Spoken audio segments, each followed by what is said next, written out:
Bismillahirrahmanirrahim. Assalamu alaikum dear students.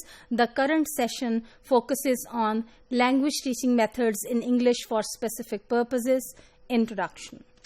I hope and expect this session would provide you some introductory information about the language teaching methods that are used in ESP or for English for specific purposes.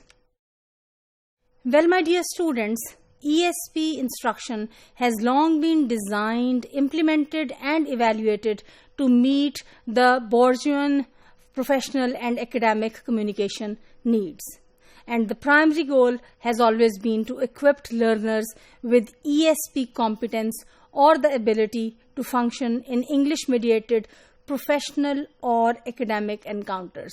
So to prepare the bourgeois class to enter into certain professions and to use language for the functional purposes with reference to that particular field.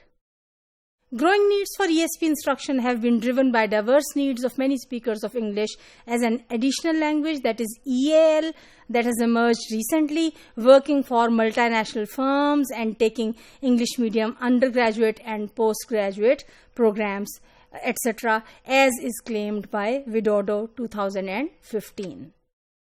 There has also been a growing demand for understanding increased disciplinary specialized language or knowledge and practice in which English plays a vital role or a pivotal role in mediating the development of the learner's specialized language competence with relation to a particular subject or with reference to the knowledge of a particular discipline and particular skills.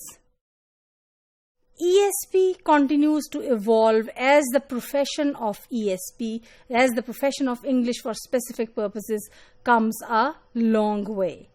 Because professional and academic domains vary from one context to the other, so the needs also vary and the ways of entertaining these needs also vary.